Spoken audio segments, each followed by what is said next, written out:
Hello, guys. Welcome to PBJJF podcast. We are on the almost fifth episode. Wow, okay. Yeah, 40 some, 48, 40, close to 50. Um, Thank you guys for tuning in. Just make sure before we start, don't forget to support the channel and support PBJJF. So please like, comment, share, and don't forget to subscribe. But share to everyone that you think that likes jiu-jitsu and would like jiu-jitsu, because a lot of times our conversation can really inspire people to start training. And like the tournament, inspire people. They see the friends competing, really inspire them to train. So we expect the podcast to inspire other people to start training.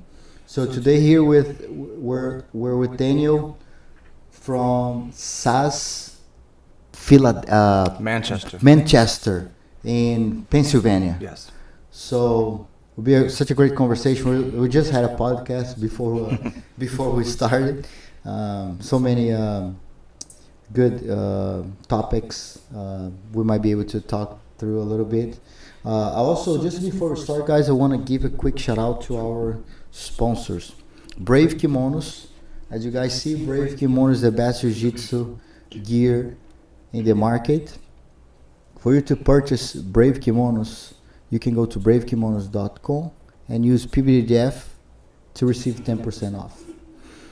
Also, I want to thank you, Santos Law Firm, a high-profile immigration law office that can help you with the visa and with any legal immigration process you need.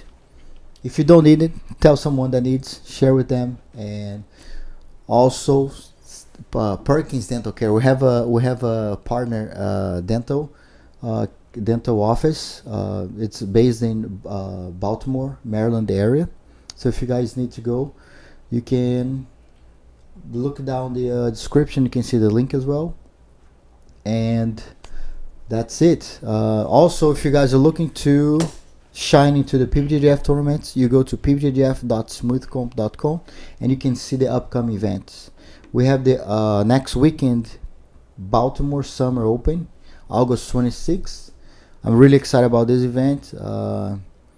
It's been almost a month since the last a month. Last tournament. We usually do like twice, 3 times a month tournaments in different areas. It's been like a month. It feels like I gotta move, Nice. So thank you, Daniel, for coming here today. Thank you for having me. I really appreciate it. Thanks for having me down. Yeah, no. If you can give a little bit of your background for us, for our subscribers. Oh man, my jiu-jitsu journey started very oddly. My daughter comes home. She's 16, and she's, "Dad, I want to do MMA." I'm like, okay. So I make a few phone calls, and I find out this gentleman named Daniel Beleza is a few blocks away.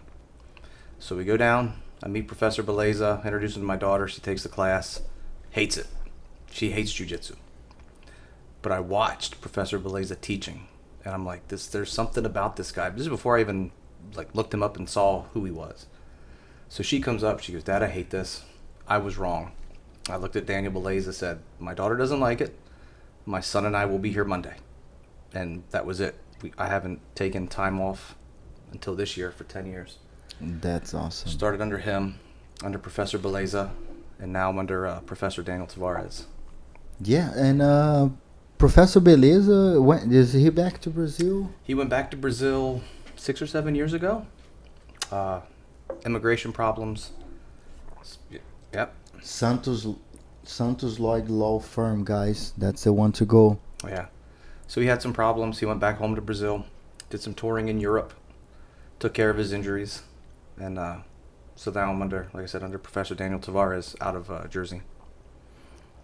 Yeah, it's a journey, right? And you never know when you're going to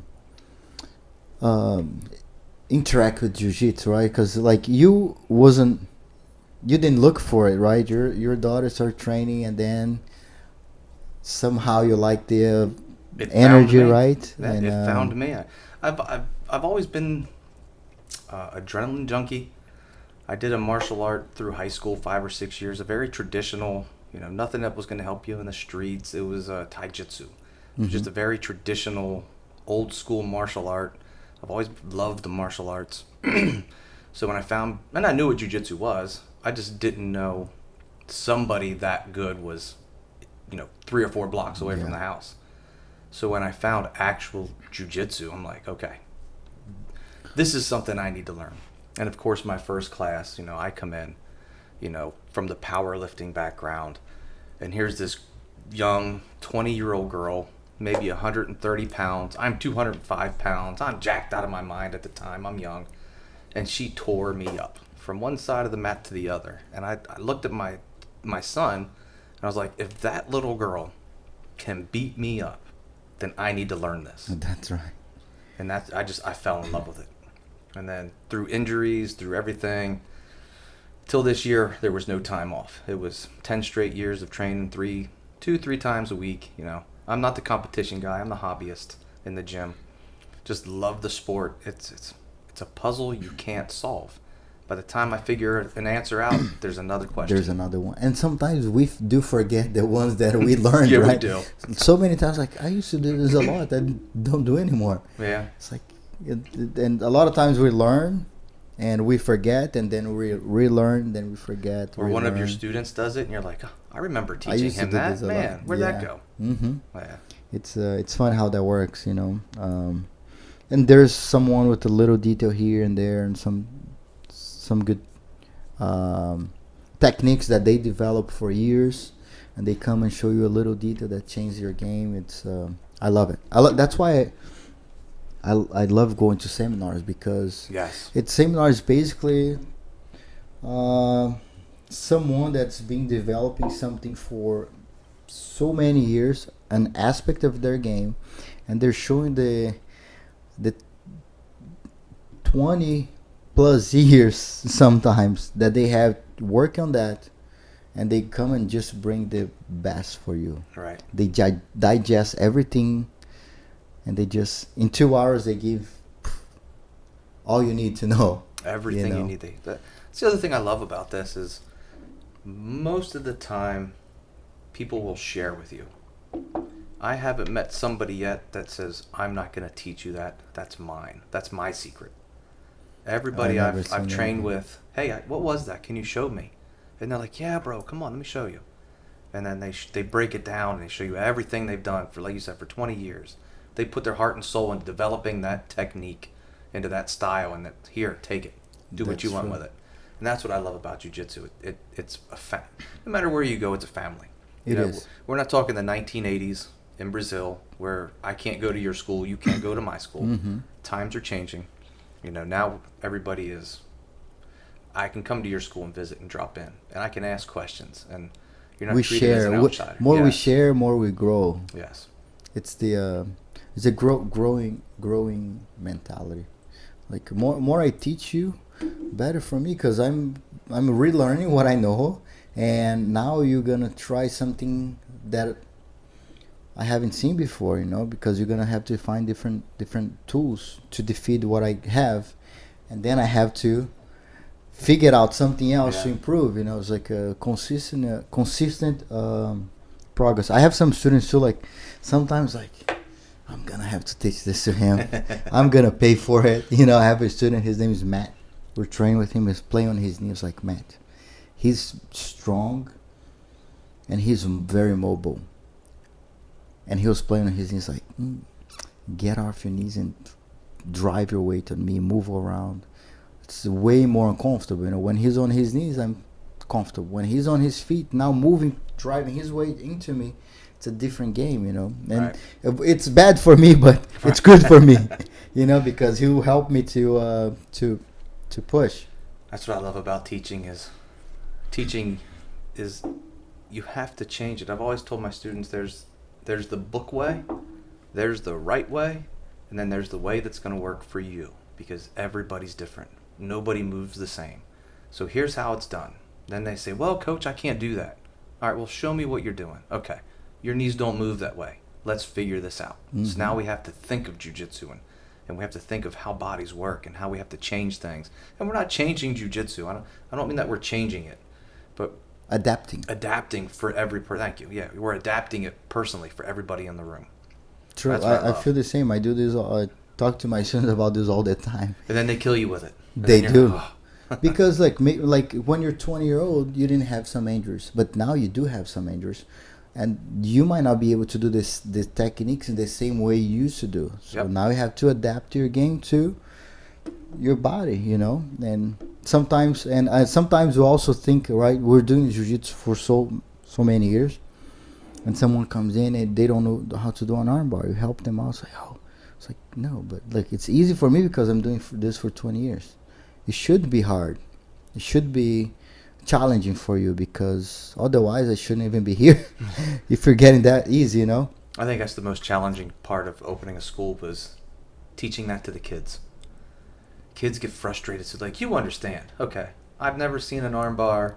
I'm not expected to be able to do it. But kids, they're looking at you and they're like, he just showed me how to do this. And then when they can't get it, they get frustrated. And explaining to a child that's 9, 10 years old, I don't expect you to be perfect. I expect you to understand. I expect you to try. You'll get it. Just keep trying.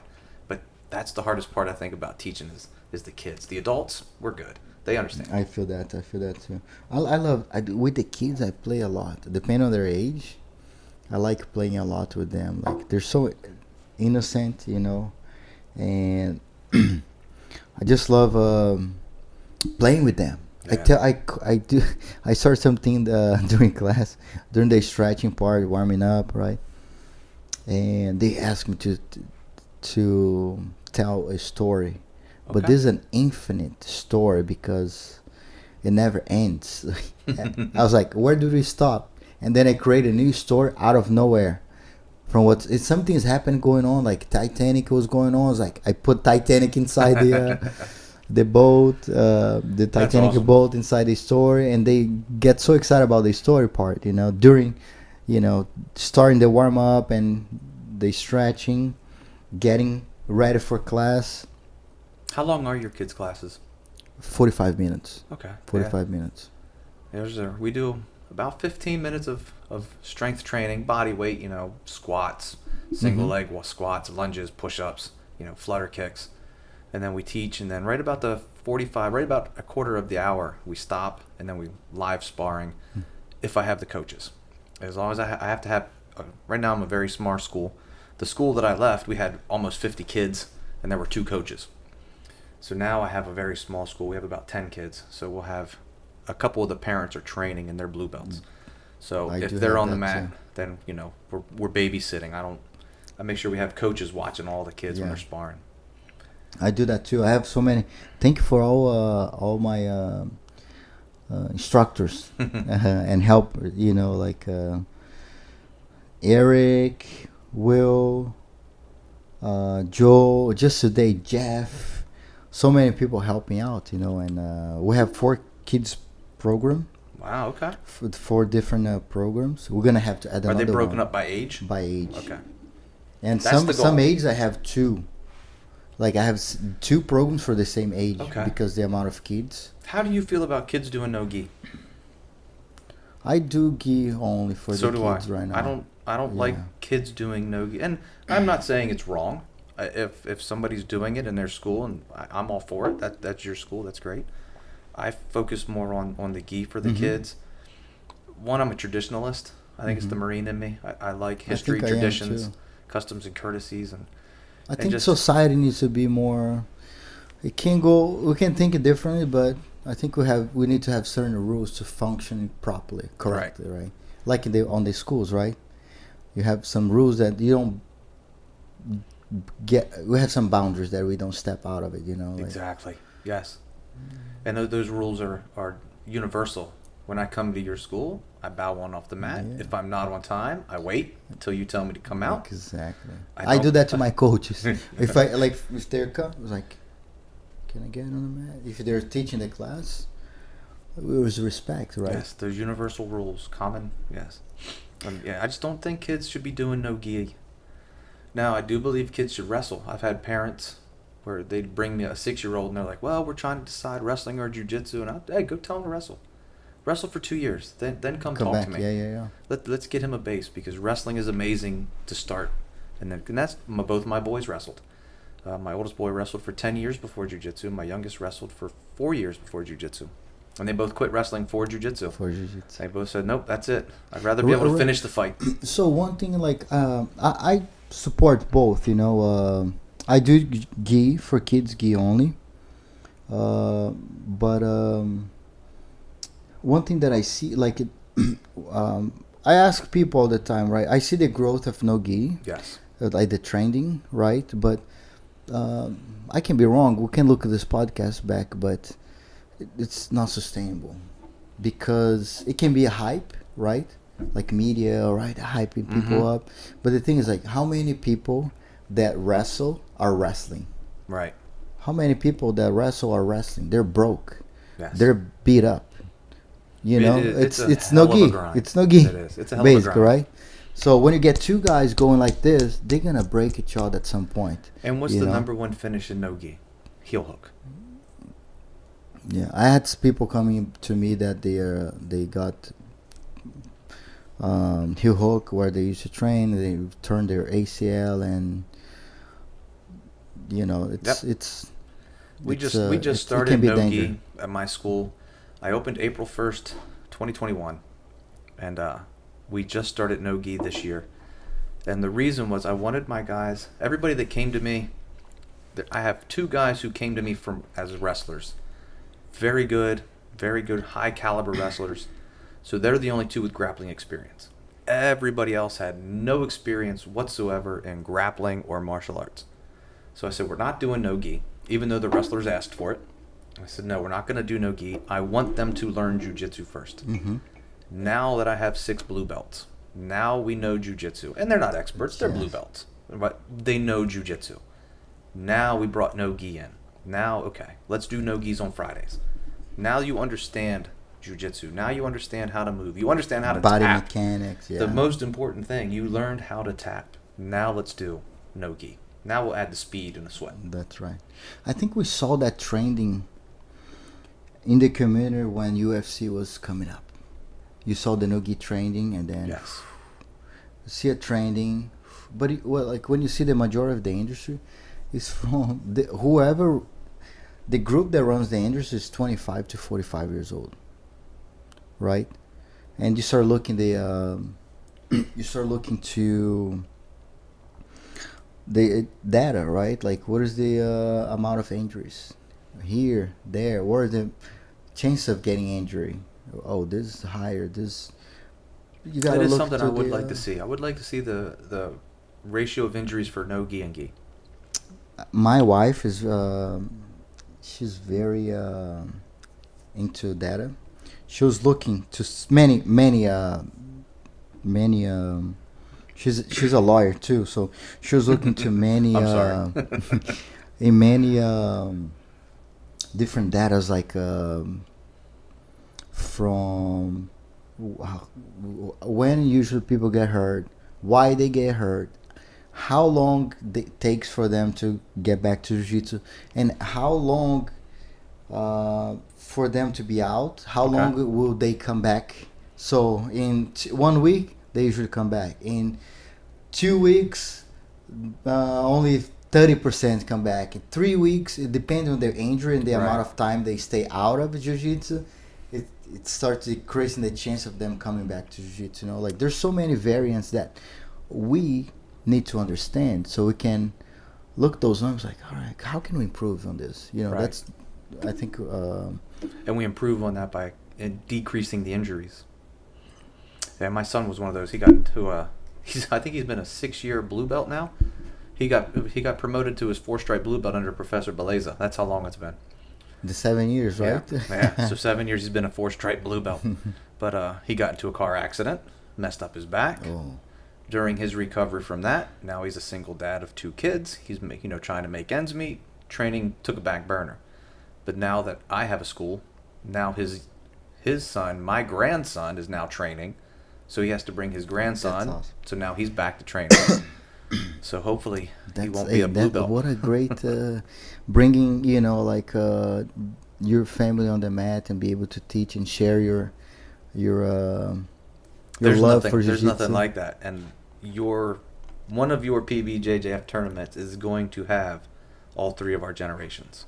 That is our goal right now. That's awesome. It's going to be me, my two sons, and my grandson competing at a PBJJF tournament. That's awesome. I definitely want to be there to watch for sure.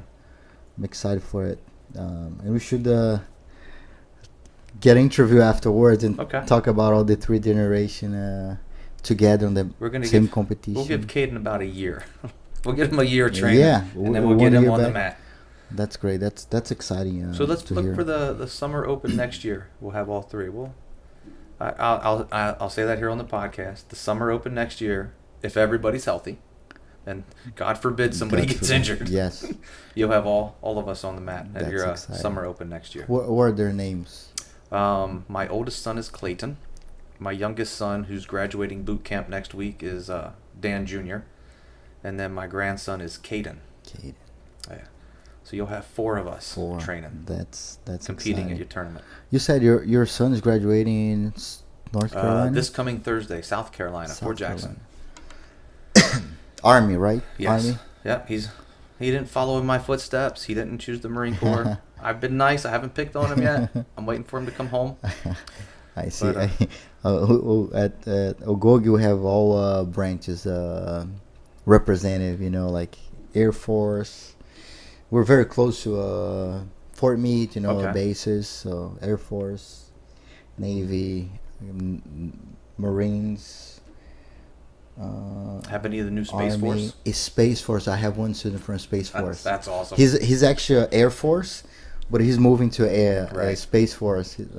He's actually going to Greenland. He's already in Greenland. Shout out to Jason. I hope you're enjoying your week in Greenland. He's gonna be there for some time. So he's actually pretty smart. I tried to talk DJ into doing the Space Force. I have some friends of mine from the Marine Corps days. These guys are super secret squirrel guys. Now they're doing stuff for. They're super secret. Let's put it that way. Yeah. I see. And I talked to him and said, "Hey, what's the best for the future for DJ? The Marines are dead end. That's great. You do your 7 years, you do your 20, you get out, whatever." He said Space Force. He goes, your people are going to make fun of him, but the skills you're going to learn will translate right into a new, upcoming, future technology, and he'll be set.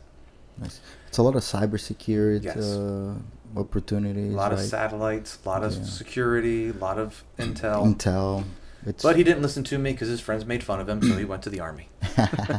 Army, you have the intel part as well, right? So it's an opportunity to keep growing. Much support. Thank you all for the service. If you're in the military, thank you for keeping us safe.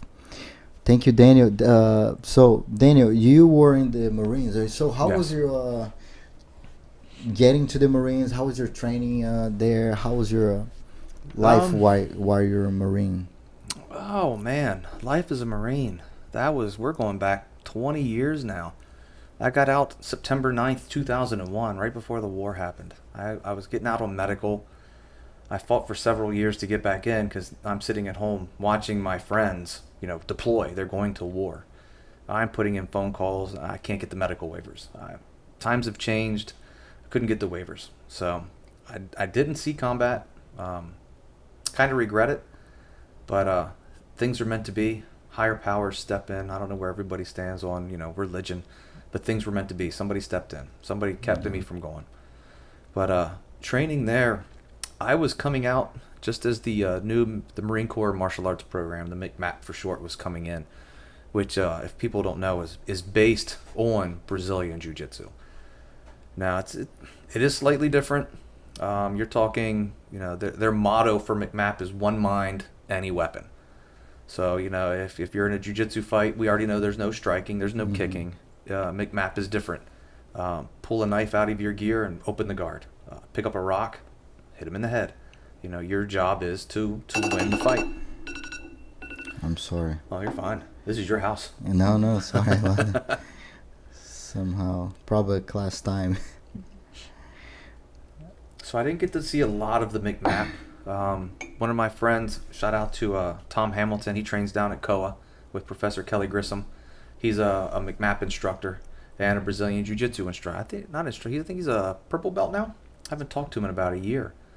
So we had sat down. I'd go down to COA team with Professor Kelly Grissom, and we'd train, and we'd all go out, catch up, have some drinks, and I'd always pick his brain. What's the difference between the McMap and Brazilian Jiu-Jitsu? And he was like, oh, it's just really the same, except I'll stab you instead of, putting my hand on your knee and opening the guard. That's a big difference. it's a different scenario, right? Like it's a different yeah, you're approach. talking life and death, not points. Yeah. Which, speaking of points, the one thing I never understood about the rule set, either, don't take this personal, PBJJF. any of them. Mm-hmm. If you watch wrestling, if I escape, I get a point. If I come up to a neutral position, I get a point for escaping. And you listen to how the rule set was created. You get points awarded for increasing or improving your position based on a fight. I passed the guard and got to side control, so the guard passes 3 points. I moved to mount. I improved my position based on a fight. That's what they say. So if you mounted me, and I get out of mount, why don't I get awarded for improving my position? I've improved my position now. I'm out of the worst position in jiu-jitsu, and I just get an attaboy, a pat on the back. Why don't you get awarded a point for that? I'm not the I'm not referee coordinator, but I'll tell you what I think about it. Yes. Because jiu-jitsu is based on progression towards submission, right? So every time you're progressing towards a submission, but when you are in control, right? So you are it's like that makes sense. It's like when you take someone down, what's the next step? All right, what you did? Okay, I passed the guard, 3 points. Oh, I took him down. So this point system is to based on the aggressor leading you towards a submission. Right. So the next step should always lead towards a submission direction. So Gotcha. when you back up, you don't get points for right, exactly. backing up. That I agree with. So it's always towards submission and towards controlled position, right? So you like the minimum you need to do from the top is to escape. It's right. not much you do. Like that's the point in my point of view. So you always earn points when you're in control and you're moving to the next position.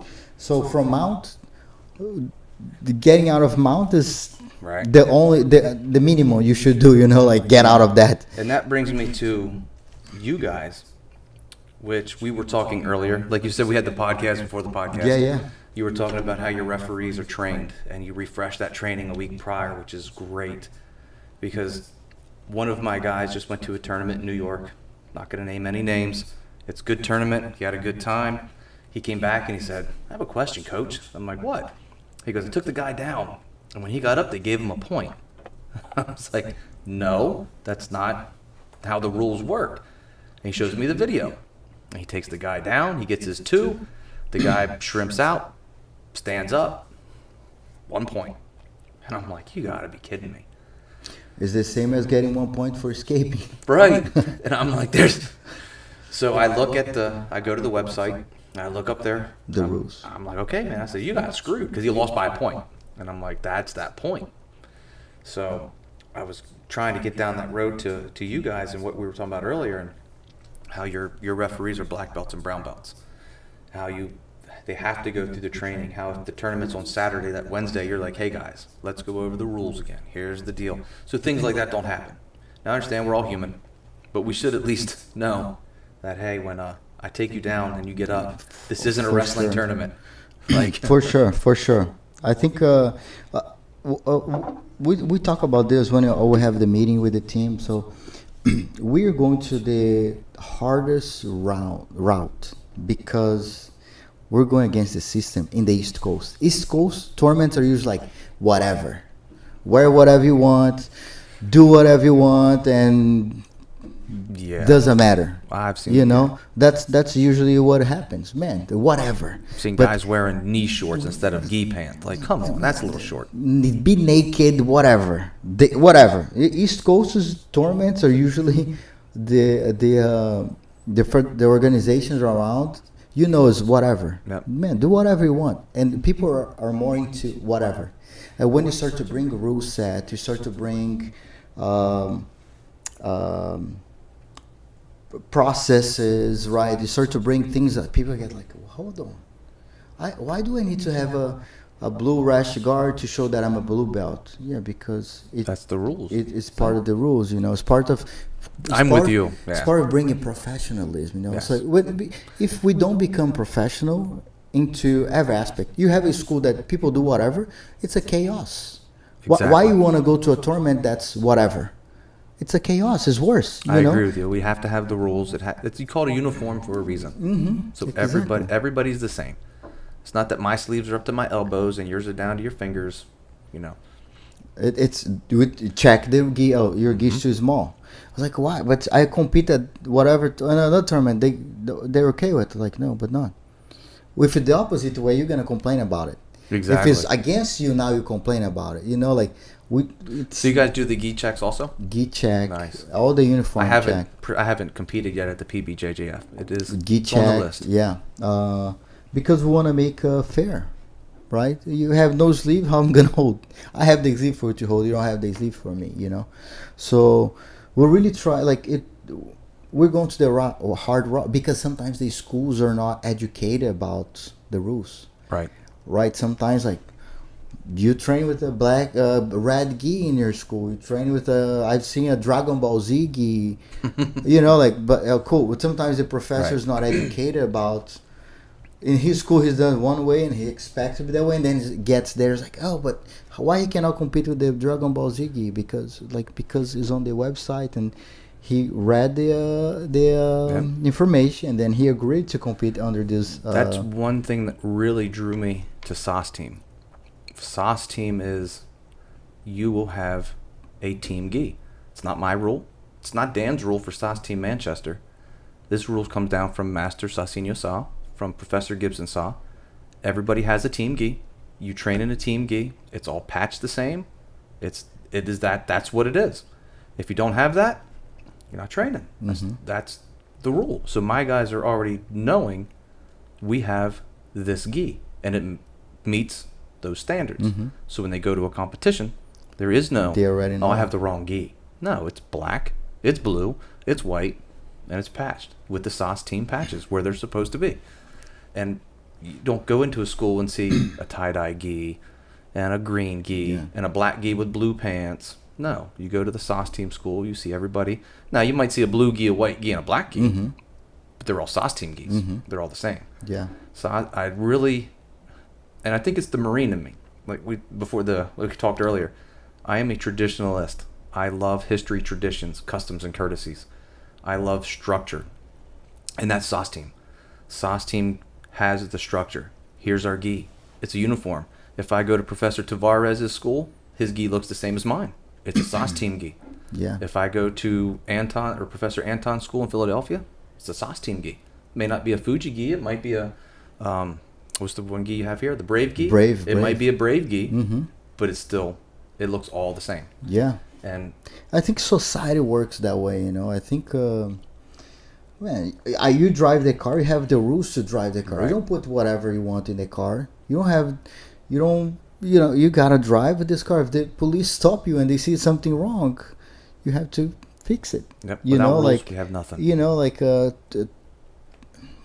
tournaments in the East Coast. It's easy when somebody come to educated, so we don't have as much education through our rule system, through our uniform. You know, like I think in Maryland we're more educated. Virginia, people are getting more educated, and even schools now are doing their ranked no-gi uniform. Good. You know, they're already understanding the process, because how do you want to grow the sport not being professional?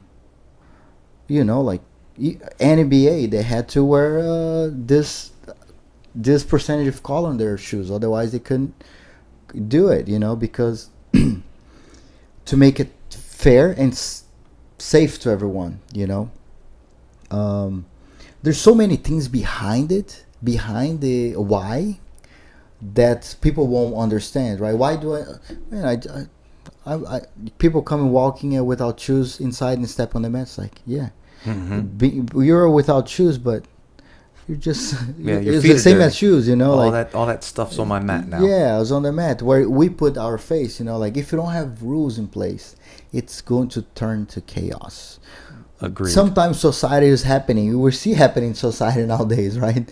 I think it's important to change, evolve, but some principles needs to be pillars. I agree. Change is good, but at the same time, things are set for a reason. Mm-hmm. Sometimes that reason safety, sometimes it's sanitation, but it's a reason. Yeah.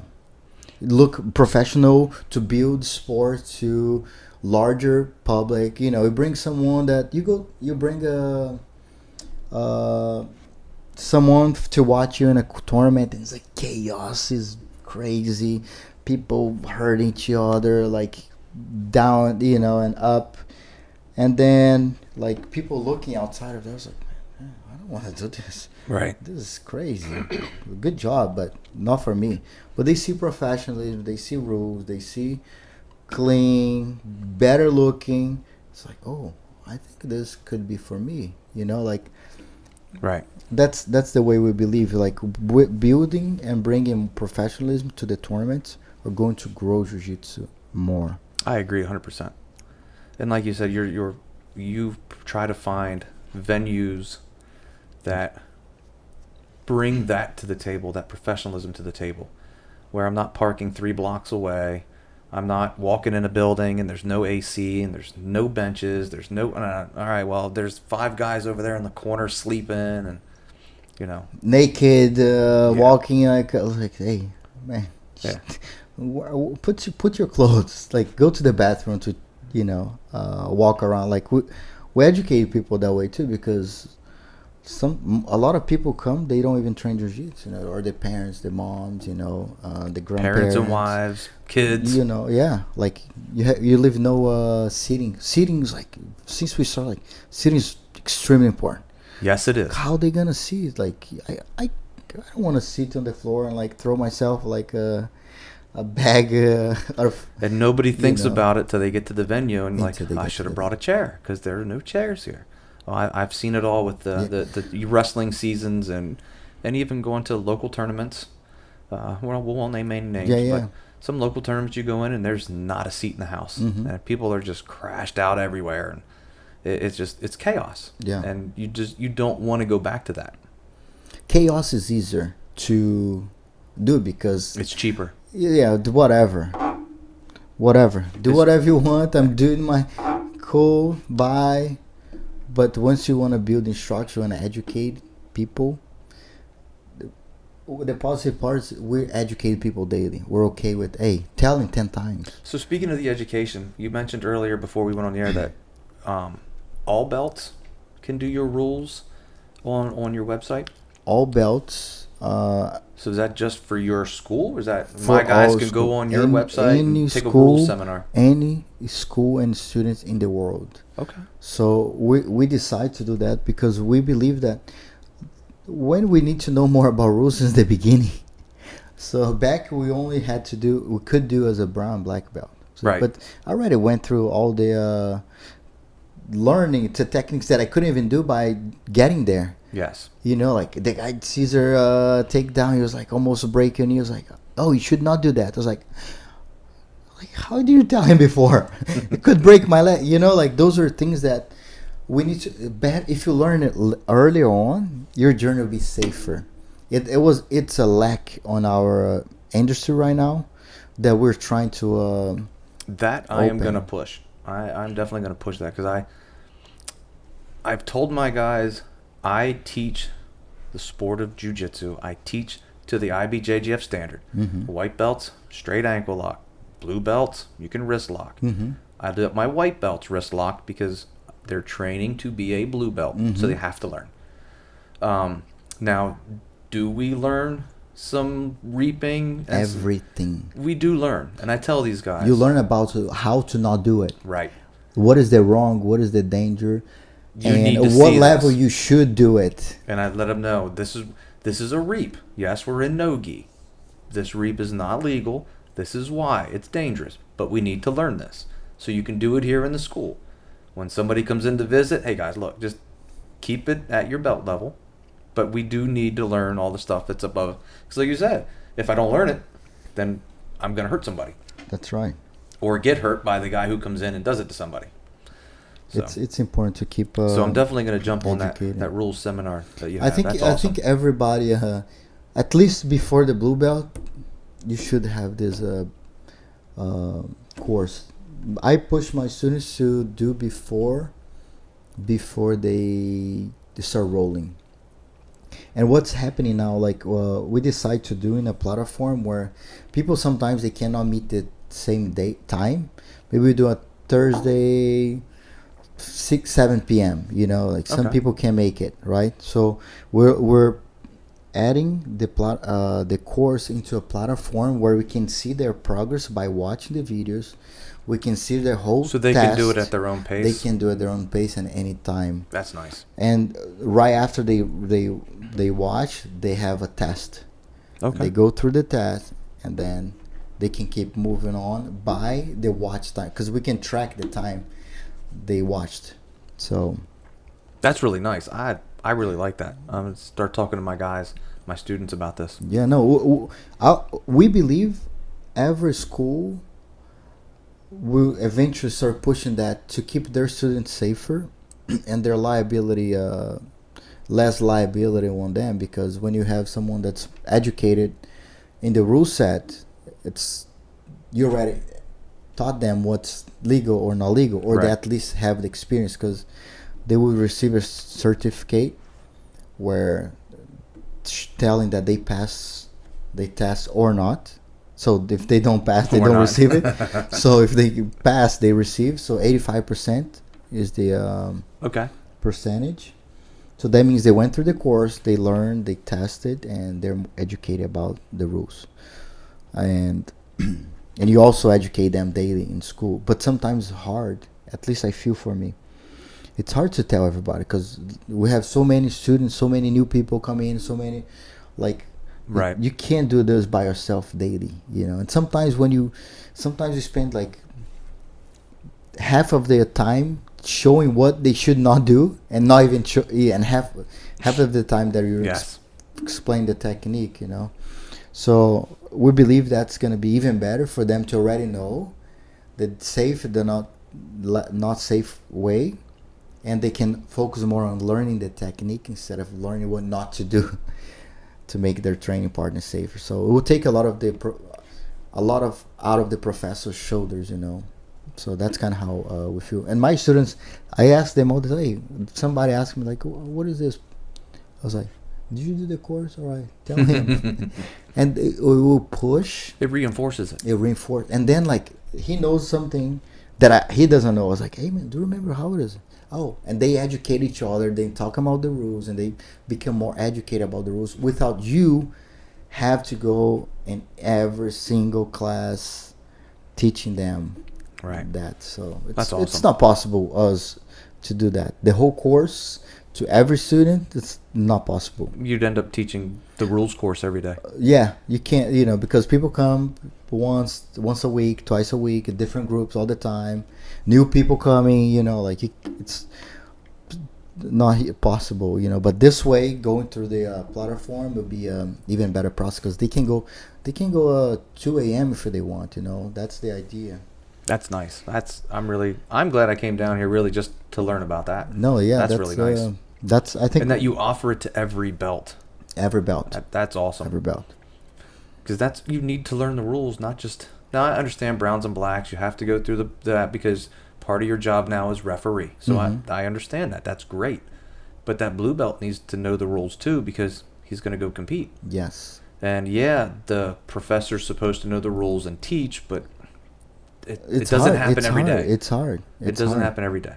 So if he knows the rules going in, that's even better. Excuse me. most of my guys, like I said before, I teach to the IBJJF standard, which is very similar to PBJJF. We talked about that. But then if they want to do one of these other tournaments, which I've only had 2 guys do it, like, all right, well, let's go look at this and look. All right, well, you're going to get in trouble because you're a blue belt. Yeah, well, they're reaping, they're toe holding, and they're heel hooking. So for the next 3 weeks, let's work how to defend this because that's not what blue belts do. You know what I mean? Now you have to change your whole structure just to go to another rule set, which is extremely dangerous for agree. Your student if you already don't I agree. Work on that in your school. You feel I that expressed my opinion about that, but when it comes to the end of the day, he's a 35-year-old man. Mm-hmm. You make your choice, yeah. I tell people too, like, man, you can go anywhere. Yep. One or other I will recommend, but tell, like, all right, cool, you can go, but majority of the time is like not safe. I agree. I went to it happened Naga. to my youngest. I went to Naga. Okay. One time, I was like, I don't think anybody should do this tournament. I'm sorry. Anybody should. You walk around like people dropped on the floor with like knees injuries here and there. It's like, man, this is too dangerous. That's pretty bad. Like why are you walking a tournament and everybody's broke by the side of the mat? It's like you go into a class and everybody's like beat up, like broke. Don't want to train there. You know, like it's not the way I believe it should be. You know, that's why we decided. He went to a competition about a year ago, fresh blue belt, and I'm like, man, don't do it. I was like, it's gonna happen. Well, they went in reaping, hit the toes. I'm like, all right, here we go. So they had a nice knee reap with a toe hold. Sounded like bubble wrap going off. Oh my god! So we limped home. Luckily, he was young enough that he wasn't hurt, but it just didn't need to happen. But think if he's like a 35-year-old father. Yeah, he's gonna be out 6-8 weeks. Sometimes you gotta do work with his body. What's gonna happen? You know, so that's why we also did PBJJF, because Max and I were like, JP, I don't trust sending my students here. He's like, yeah, me too. I was like, we gotta do something about it. We gotta have a federation that's from us to us, from the East Coast to the East Coast. Right. Of course, we want to grow worldwide, but here's the headquarters, and work on these rules, educating people about the rules. The fact you like kids. Trying to find an IBJJF tournament for kids. You can't do it. You can't. Doesn't happen. It's hard. It's what, Pans and Worlds? That's it. Twice a year. Yeah. And they're not here. They're California based, and the Midwest. Yeah. So if I did want kids who wanted to compete, there's nowhere to go. So I always think about would I send my students to this tournament? Cool. Yeah. We're doing it right. We're going to the right direction. Nice. Would I allow my parents to train inside my school? I guess we're going to the right direction. If you think back, it's like something that you really love, you're not even allowing them to train in your school. It's something wrong. Right. Any age, jiu-jitsu is for everyone, right? Man, I have 67-year-old student that he's on the mat training, I was like, I would allow my parents to come. And I tell my friends, some students, like, would you allow your parents to train at Ogogi? They're like, yes, I would. I was like, all right, we're going to the right direction. That's the culture like we talked about earlier. That's the culture I try to develop at my gym. Is guys can come in, they want to compete. We have some really fast, powerful guys who love to go at it.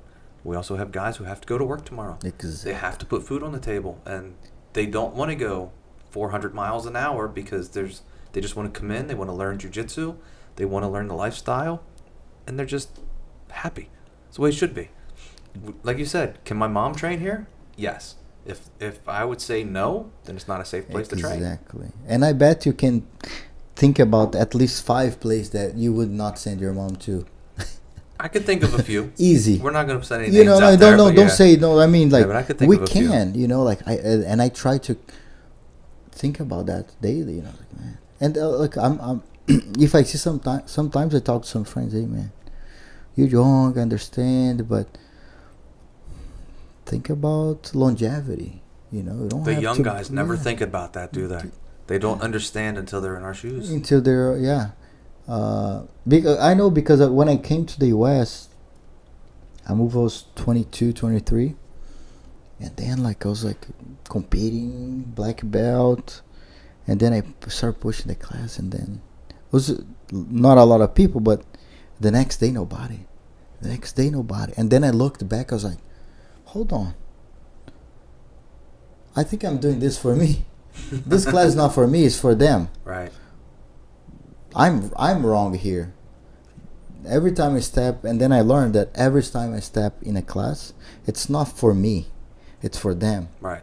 So it's sometimes the approach when you get young athletes, people that are still competing, focus on competition heavily. They teach for them.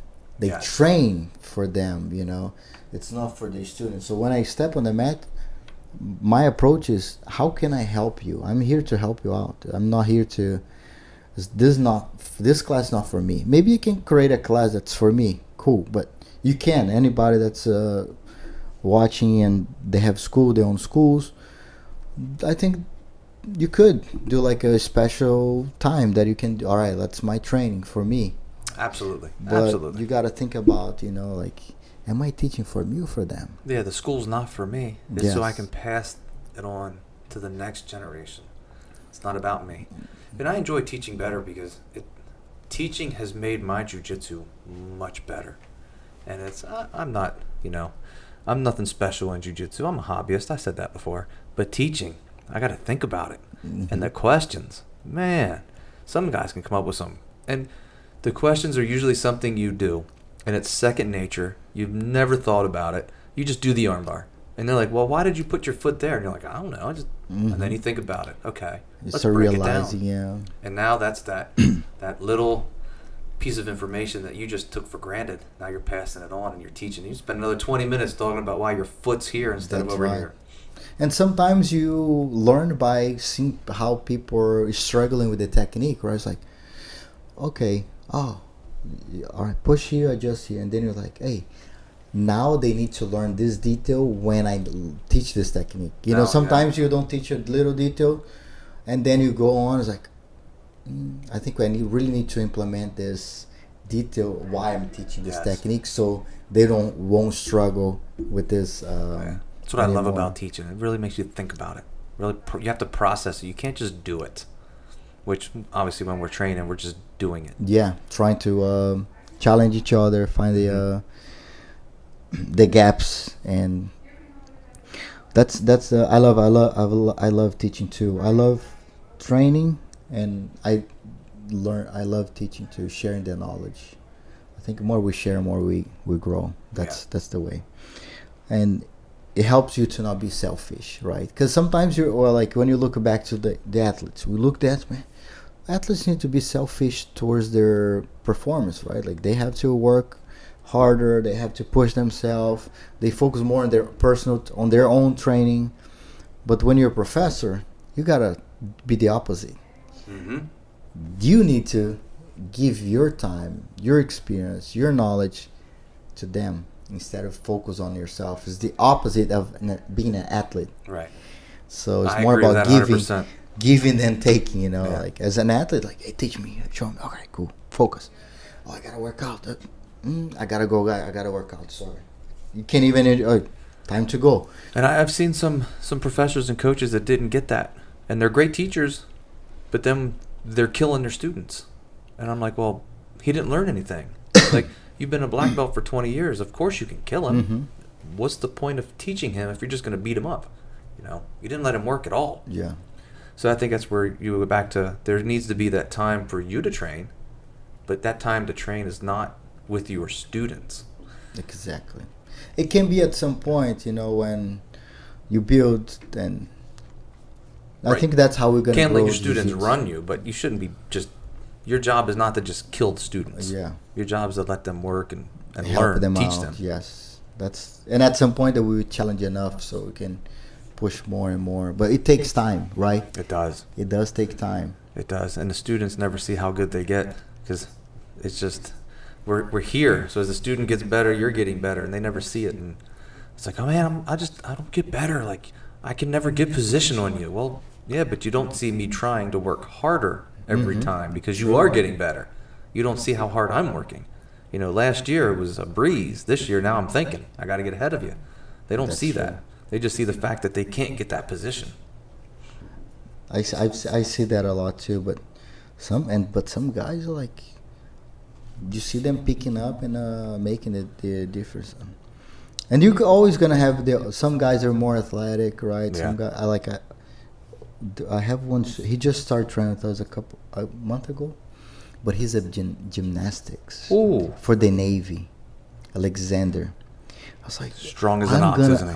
I'm gonna use you to learn things that I can't even do. You know, like you're gonna learn guard pass and do things that, like, he would be the most exciting guy to watch. Think about this guy flipping, moving, passing the guard, cartwheel, backflip pass. Oh man! You know, like with the knowledge, you know, and he's already picking up because of the athleticism, the background, picking up things so fast. And it's kind of interesting to see those guys too, because now they can, like, he can do things that I can't even do. You know, like in trying to, like, at some point figuring out techniques for him to use his ability to make his jiu-jitsu better. It's kind of interesting for me. That would definitely be a challenge. Man, I couldn't imagine working with a gymnast. Just he's their a strength. D1 level. Wow, man. What brought him to jiu-jitsu? He just graduated. I told you I'm close to the Naval Academy. Yeah. So I have students from the Navy, students that graduate, and then they did their course, and they came back to Savannah Park. That's a big difference from gymnastics to jiu-jitsu. Wow. And then they have their sponsors, right? So Joe brought him to his sponsor brought him to train, and then he stayed. Always have some students from the academy coming after they graduate. So, but girls, the guys, so tough. Like, it's like, man, you're already because they come from the academy young, you know, like they're tough. I had a D1 wrestler and a power lift from the academy too. Shout out to those wrestlers. Great, Paul. He's in California now. Man, day one was like, what do you? You're built, you're ready. And then I sent him to the tournament, and he just won the whole weight and the absolute, you know. And he wasn't like 185. That he man, the guy's and he came. Funny story is that he went to Quantico, and then they went out for training, and then on Saturday they finished the training. So he was the whole week out of in the field training. Saturday he drove, competed, beat up his division, won his division, and he told me, JP, I think I'm tired, because I was like, you're a Marine, are you? You're doing the absolute. Let's do the absolute. Come on, you got this. And then he went and did it. So how does the PBJJF handle that? Say, just hypothetical, I have a D1 wrestler who comes in. He's a white belt. He goes D1 to wrestler. blue belt. So we let you know ahead of time. Yes. Hey, this guy's pretty good, but he wears his white belt, correct? In the blue belt division, because he's only a white belt. So the professor he has to wear the blue belt. Okay. So the professor has to promote him, or he only do no gi with the rash guard. It's okay. That's how it work now. So because of that level, I mean, it's fair. You don't put him in wrestling, white belts. At that level wrestling, you know, the guy at basketball D1 like doesn't change much, right? Right. But no, I agree with that. Grappling, judo and wrestling, we take as more experienced competitors, so they go to blue belt division. Right. Nice. But and then they have to work out with their professors after. Hey, to wrestle, you have to do blue belt. I agree. And Yeah, absolutely. it would be rather demoralizing for other people to send a D1 wrestler through the white belt division. True, and sometimes we don't know. One thing that we're doing also is we're building their history at PBJJF. So To prevent sandbagging. yeah, so we're doing we're not, it's not required, but people can have they can have they can register as a federation member. Okay. Right, so we're building on sending cards. We don't have it yet, but we're building on that. But this way we can track their system. This guy's this person's blue belt for 2 months. He can't be a purple belt, right? So the way we're doing is to also work on the requirements to move up in jiu-jitsu. And this guy was a black belt in 2022, and now he's a black belt 2023. Right. Doesn't work like that, But the only way to track is to get eventually get everybody to register, so we can have the access of their journey in jiu-jitsu, and they can graduate through our system as well. The minimum requirement for that. It's important. It's important. I agree. It is important. It keeps people from sandbagging, and like you said, it keeps people from the fake black Faking belt it. from coming Yes, in. it does work both ways. Because one, it doesn't do me any good to fake a black belt and come in, and it doesn't do you as my competitor to pay to fight black belts, and then you get a fake black belt, Exactly. or brown belt or whatever it is. And it hurts the sport. It hurts the martial art. It hurts the integrity. Yes. And then we start turning into Kim's karate. It waters it down. It just. I'm sure everybody out there has seen the fake black belt videos where they don't even know how to do an armbar. It's insane. I have seen one brown belt. Have you seen this video of this guy? He's a purple belt, I think, or brown. He's like talking to the student, and it's like, nobody will give me belts. And then he puts a brown belt. I think I've seen that. I do that myself. I think it's a brown belt. I was like, man. Yeah.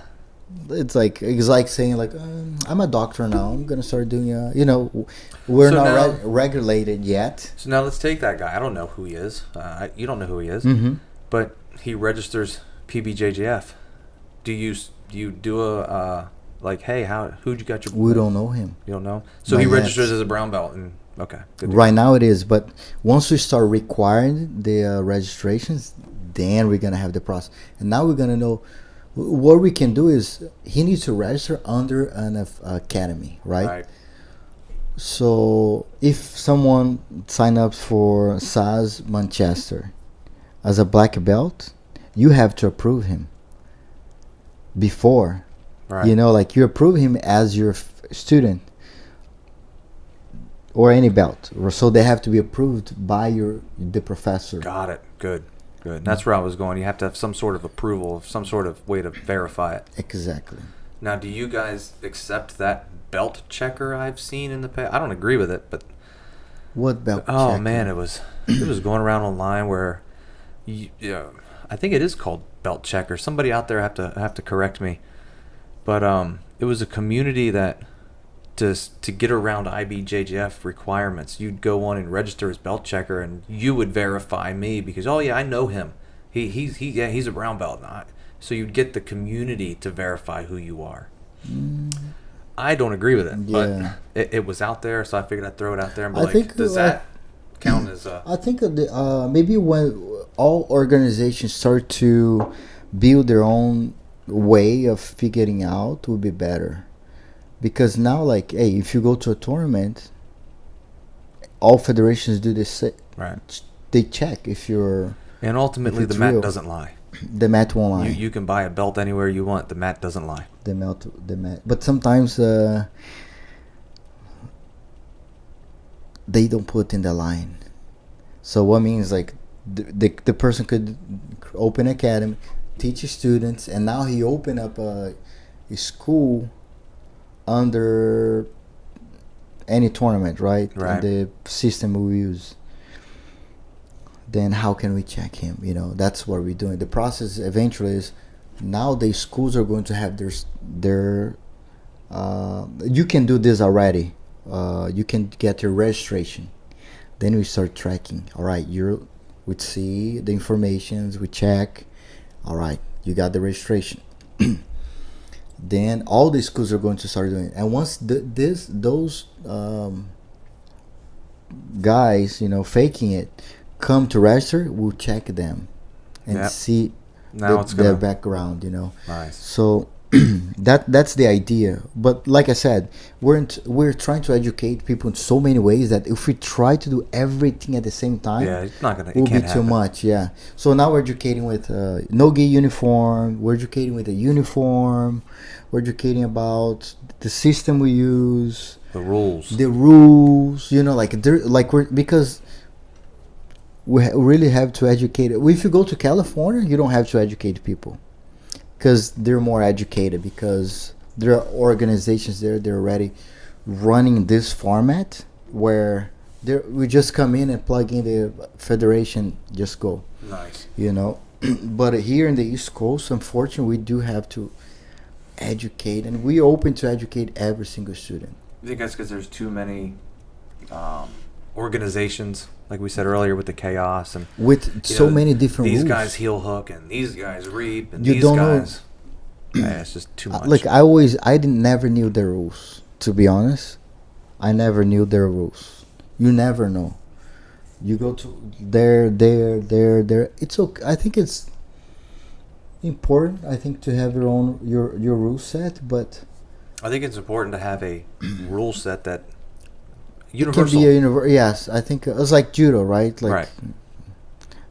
That's the way it works. The rules work this way, But I think it's okay for everybody to do their own rules. Not that I want to go there, but I think people have the opportunity to do what they believe, It's like you said earlier, we don't all have to agree. Yeah, we don't have to agree. So I think people going to their tournament are the ones agreeing it, but I see a lot of times there was not much competition to the competition scene. Right.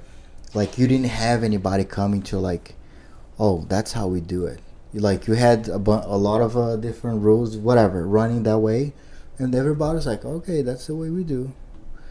And now once you come to building more competition, then you see that they have to step up the game. Competition bring you to change your business to a different level. I think this will happen at some point. We think about this day that PBJJF, we try to build media, give the spotlight to students, taking care of the athletes, coaches, spectators. We work on providing the best mats, system, medals. There's so many things involved that we try to do that. I can't imagine the logistics behind it. It's insane. People will have to. I think when we're 2 years in, as a federation, what federation does this that you know of? Other than you and I, PBJJF, nobody. In house, we're the only one. Yeah. Office, we're the only one that do in person. We're the only federation that does it in person, and so many other things. Visiting the schools, talking to the professors, not all does that. Like opening to, after every tournament, we send a survey to every competitor to ask them their experience, to ask them how can we improve, what do you like about the event. So at PBJJF tournament, you're going to see improvement every single time. At least a little thing will That's really cool. That's respectable. Asking your basically your clients, what did we do right? What can we do better? Yeah. And to actually sit down and face that and say, hey, maybe we aren't perfect. Not many people can do that. No, after every tournament, Monday, we sit here and we go through it, every single one. Man.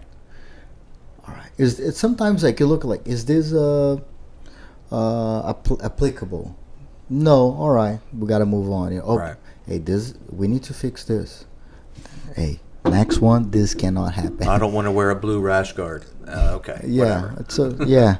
Um, like there's some things that Right, I understand. you can't change, or at least at the moment, there's so many, and we do in a way that is anonymous, Yes. so people feel more open to really say what Right, they so really they can think. be honest. Yeah, they can be more honest. But we try to improve every day. Like every tournament, you see it. Like we've been working like all day long and figuring things out. Every day we think about improving PBJJF. You said you've only been running for about 2 years. 2 years. That's really impressive. 2 years. Man. We've been running over 30 tournaments already in the East Coast. So we're going from Boston to Charlotte. Then we're gonna start expanding down south, so taking the whole East Coast. Okay. And 2024, Texas and California. That's the plan. That's the expansion plan. So we're always looking to improve and expand. You know, Right. everything that we invest, we're all consistently investing in metals, investing the best equipment, best service. It's what we do. It's like on the mats. I bet you go to your school, like you're always looking to like, oh, how can I do a better service? How can I improve? Yes. Always trying to make it better for the students. Yeah. No, that's great. Like this is our first time, meeting in person, and I hope you come, Daniel, so many times at PBJJF. Feel this like your home. That's how we do it. This for our community, and so we have a season. We're about to finish our season. So this mug is for the first season. Okay. So only special people get the special mug. So we want to turn into collections, right? So we already have the new one coming up. So that means on this next season you gotta come back. Okay. And maybe you see a prodigy student. We'll bring them together. I'll really, definitely bring somebody with me. Yeah, no, we'll be. We'll see. Maybe sometime somebody there's competing. They need to showcase their work and give them opportunity to eventually build their sponsorships. Have sponsors and talk about their sponsors. That's the opportunity they can get as well. Be a pleasure to have you here again. Thank you so much for joining us. Thank you so much. I really appreciate it. And you will see all four of us next year. I'm excited. We should do like a storytelling about it. We'll have to do something, yeah. You want to give a quick shout out to everyone out there, or to your students? I just want to give a quick shout out to the guys at Manchester. I mean, without them, I wouldn't have a school, and I opened a school just for them. So I just want to thank them for being there and loving the same thing I love. That's awesome. Thank you guys so much. Shout out to all the SAS team, and especially SAS Manchester from Coach Daniel, and soon, hopefully, Professor. Hopefully, we'll see. And shout out to all SAS team and to our sponsors, guys. Don't forget to the biggest support, the companies that empower and help us to make this work, are Brave Kimonos. Go to bravekimonos.com. Hey, if you can't, look, you're watching out there, you can't purchase the gi, don't purchase the gi, it's cool. Go there and send them a message. Hey, I saw your brand in the podcast. Yep. The guys are crushing, man. Keep it up. Go to Santos Law Firm, the high profile immigration law service. So if you know anybody, if you don't know anybody, and just want to give the support, go to their social media, Santos Law Firm, and tell them, hey, I love the podcast. If I ever need your service, you're the one that I'm going to choose, because PBJJF is definitely support the sponsors, guys. For sure. They're the ones that keep us going as well, and thank you for you guys all watching. Don't forget to subscribe, share with your friends, and give the like. Coach Daniel, for people that are watching, how they can find you if they want to train with you? Sauce Team, BJJManchester.com is the website. We're out of York, Pennsylvania. We're not too far from here. Mm-hmm. But anybody who trains, welcome anytime to drop in. Open mats on Sundays at 1 o'clock. Like I said, we want that culture of you can come in, train, go to work the next day. Nobody's going to come in and rip your head off. Just come find us in York. That's great. York, Pennsylvania, guys. Go there, train with SAS team, and come to PBJJF. For you to check out the upcoming tournaments, go to pbjjf.smoothcomp.com. You're going to be able to see the whole calendar for 2023. I was on there earlier. You saw that. Yep. And we're also doing finishing up we already have some of the regions done for 2024. We're building up other regions, and the 2024 we're doing American Nationals, Pan Ams, and Worlds. And you said the Worlds this year is in Maryland, not New The York. World this year is Maryland. Okay. October. Because I think the website still says New York. I'm not sure. I'm gonna ask the team to check it out. So Maryland, October 21st. Maryland, Looking October forward to see 21st. Thank you guys so much for joining us today. Pleasure to have you guys here. Coach Daniel, thank you so much for coming. Thank you, Professor. And I'll see you guys next time.